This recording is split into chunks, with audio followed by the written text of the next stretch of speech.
Ya, para sahabat kebenaran, kita saat ini akan memasuki sesi tanya jawab. Kami masih menantikan juga komentar pertanyaan Anda. Dan saat ini sudah masuk satu pertanyaan dari Pak Made Sulandinata. Ini salah satu penonton setia kita di acara Belilah Kebenaran dan Jangan Menjualnya. Beliau bertanya, Dr. Stephen, bagaimana dengan Lukas 16 ayat 25, saya baca dulu nih. Oke. Tetapi Abraham berkata, anak, ingatlah bahwa engkau telah menerima segala yang baik sewaktu hidupmu. Sedangkan Lazarus segala yang buruk. Sekarang ia mendapat hiburan dan engkau sangat menderita. Ayat ini kesannya Lazarus masuk ke tempat yang nyaman karena keadaan sewaktu menderita di dunia. Saya tidak menemukan adanya iman di cerita ini. Mohon pencerahannya. Ini bagaimana, Dr. Stephen? Baik. Jadi pertanyaan yang baik ya dari Pak Made, Pak Sulan Made. Dan begini, jadi seluruh Alkitab itu adalah suatu kesatuan yang sinkron, gitu ya. Jadi jelas bahwa Tuhan menginginkan iman, ya, untuk orang bisa diselamatkan. Mengenai di dalam cerita ini sendiri, katanya tidak ada indikasi iman. Sebenarnya ada, walaupun implisit ya, yaitu tadi yang kita bilang ayatnya yang ke 28, 29, ketika misalnya si orang kaya ini mau mencegah 5 orang saudaranya untuk masuk ke neraka atau masuk ke tempat yang penuh penderitaan itu, apa kata Abraham? Kan di ayat 28 ya, masih ada 5 orang saudaraku supaya ia memperingati mereka dengan sungguh-sungguh kan, supaya mereka jangan masuk kelak ke dalam tempat penderitaan ini. Lalu ayat 29, tetapi kata Abraham, ada pada mereka kesaksian Musa dan para nabi, baiklah mereka mendengarkan kesaksian itu. Jadi intinya, kunci supaya tidak masuk dalam neraka menurut Abraham adalah memperhatikan atau mempercayai apa yang ditulis oleh Musa dan para nabi. Artinya kuncinya sudah ada di sana. Gitu. Kuncinya sudah ada. Apa yang ditulis oleh Musa dan para nabi kalau begitu? Yang ditulis oleh Musa dan para nabi adalah Alkitab sebenarnya. Gitu. Jadi kunci supaya tidak masuk neraka sudah ada dalam Alkitab dan itu harus dipercayai. Harus dipercayai, harus diyakini. Makanya di ayat yang ke-31 Abraham berkata, atau ayat 30 ya, jawab orang itu, tidak Bapak Abraham, tetapi jika ada seorang yang datang dari antara orang mati pada mereka akan bertobat. Nah, kembali, jadi kunci untuk tidak masuk neraka adalah apa? Bertobat. Begitu. Jadi walaupun tidak secara eksplisit dinyatakan, tetapi kesimpulan logisnya adalah kenapa Lazarus tidak masuk ke ini, ke tempatnya orang kaya ini sama-sama dengan dia. Kuncinya adalah bahwa Lazarus memiliki pertobatan dan percaya kepada apa yang dikatakan oleh Musa dan para nabi, ya, sebagaimana di bagian akhir dari cerita ini dinyatakan gitu. Jadi sekali lagi kita harus melihat secara holistik begitu apa yang dinyatakan di seluruh perikop ini plus seluruh Alkitab yang lain gitu ya. Ya, baik, para sahabat kebenaran, kami masih menantikan pertanyaan Anda dan kami juga mempunyai WhatsApp group yang dimana Anda bisa bergabung di dalamnya dan menyampaikan pertanyaan-pertanyaan jika sepanjang 1 jam ke depan ini Anda masih punya banyak pertanyaan. Baik, kita masih akan bertanya. Ya, ini ada pertanyaan kedua dari saudara Lawrence Napitupulu. Izin tanya Pak, saya masih bingung. Orang zaman perjanjian lama dan baru yang sudah lahir baru, jika mati masuk alam maut dahulu. Kemudian bagaimana dengan Musa dan Abraham? Apa mereka langsung ke sorga? Oke, baik. Ini pertanyaan dari Dr. Lawrence ya. Ya. Dan begini, orang PL dengan orang PB justru berbeda. Gitu ya. Ada perbedaan antara orang perjanjian lama dengan orang perjanjian baru. Karena orang perjanjian baru itu hidup setelah kematian dan kebangkitan Yesus. Jadi kebangkitan Yesus itu yang mengubah segala sesuatu. Karena Yesus disebut sebagai yang sulung, yang pertama bangkit dan antara orang mati gitu. Dan barulah setelah Yesus dibangkitkan dari antara orang mati, kemudian kembali ke sorga, baru yang lain bisa menyusul sebenarnya. Gitu. Karena Yesus adalah yang nomor 1. Jadi mengenai Hades dan Seol ini tadi kita bilang sebenarnya itu untuk orang di perjanjian lama gitu. Makanya tadi saya bilang ada 3 kompartemen di Hades atau Sheol ya. Yaitu yang nerakanya itu ya, tempat penyiksaan, lalu ada jurang yang tak terseberangi ya, kemudian ada pangkuan Abraham atau tempat yang baik ya, yang bisa juga disebut sebagai Firdaus sebenarnya ya. Tuhan Yesus pernah bilang sama penjahat di sampingnya, pada hari ini juga engkau akan bersama dengan aku di Firdaus begitu. Jadi ini disebut Firdaus juga. Dan lalu jadi kalau pertanyaannya apakah Musa dan Abraham mereka mati langsung ke sorga? Tidak, jawabannya tidak begitu. Buktinya Abraham ada di sini dalam cerita ini kan, kan belum sorga itu. Jadi belum sorga, makanya dia masih bisa pandang memandang antara si orang kaya ini dengan Lazarus dan Abraham. Jadi itu belum sorga begitu. Karena kalau ada orang bertanya, kalau itu sorga kok dari sorga bisa ngelihat neraka, terus orang neraka bisa lihat sorga gitu kan?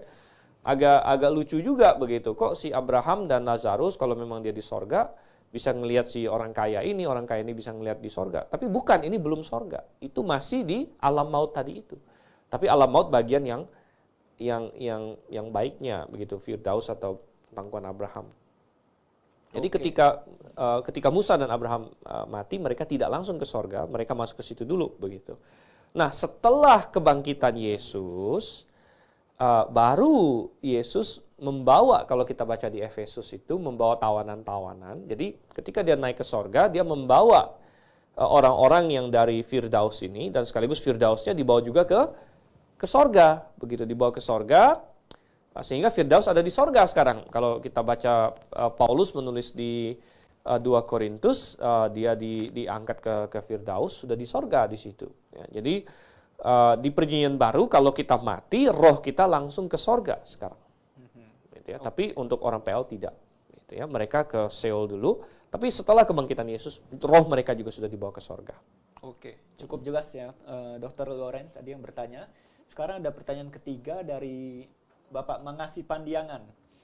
Dia berkata Allah itu digambarkan sebagai Allah yang penuh kasih, penuh ampun, dan welas asih. Pertanyaannya, apakah mungkin Allah seperti yang saya gambarkan di atas mau memasukkan ciptaannya ke neraka yang begitu mengerikan tersebut, Pak?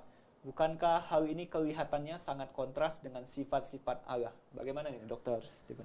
Ya, baik. Inilah yang tadi banyak kita bahas juga, begitu ya. Artinya begini, artinya apa ya? Kita bilang bahwa neraka itu adalah antitesis dari keberadaan Allah. Ya, karena orang yang mati secara rohani berarti terpisah dari Tuhan.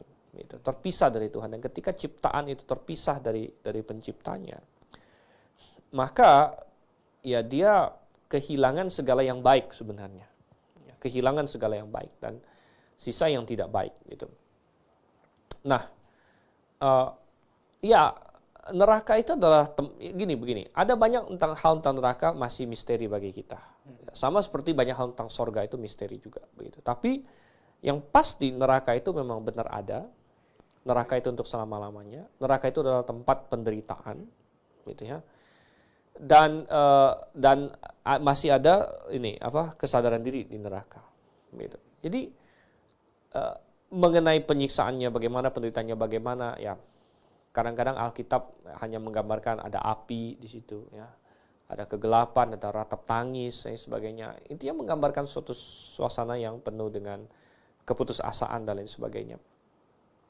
Tetapi kalau dibilang, bukankah itu bertentangan dengan sifat kasih Allah? Justru yang kita bilang tadi itu, ya, bahwa Allah sudah begitu mengasihi, melakukan segala-galanya, bahkan mengorbankan dirinya untuk supaya manusia tidak masuk ke sana. Gitu. Di situ letak kasih Allah sebenarnya. Ya, baik. Ini ada pertanyaan yang masuk dari WhatsApp. WhatsApp ya, atau telepon ini ya? Ya, dari telepon. Telepon. Halo. Ya, halo. Dengan siapa di mana? Ya, saya dengan Jack dari Palmerah. Ada yang ingin saya tanyakan, Pak? Pak, dari namanya siapa, Pak?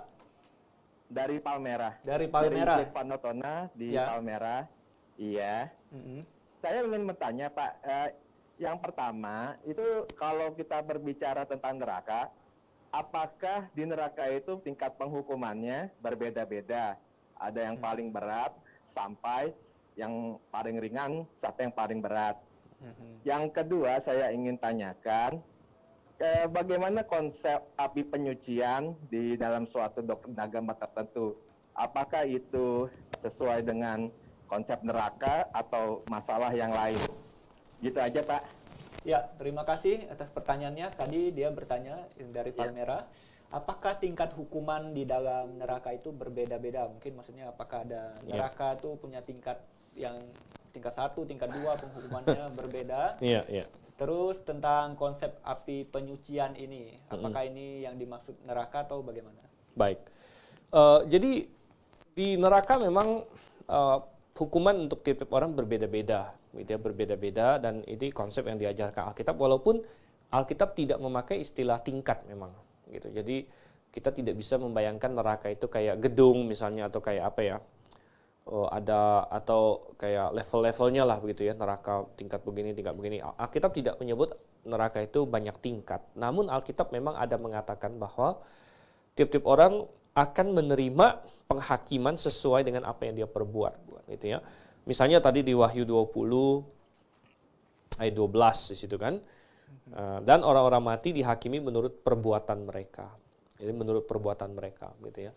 Jadi masalah masuk surga atau masuk neraka itu bukan berdasarkan perbuatan, masuk surga atau masuk neraka, tapi masalah apakah kita istilahnya dosa kita ditanggung atau tidak, gitu ya. Dan dosa kita ditanggung atau tidak itu tergantung kita mau menerima Yesus atau tidak, menerima apa yang Yesus lakukan atau tidak. Karena sebenarnya Yesus sudah bayar untuk semua manusia, hanya kita mau pakai atau tidak. Ya. Kalau Anda mau bertobat dan terima Tuhan Yesus pada hari ini, Anda dihitung dosa Anda selesai, gitu.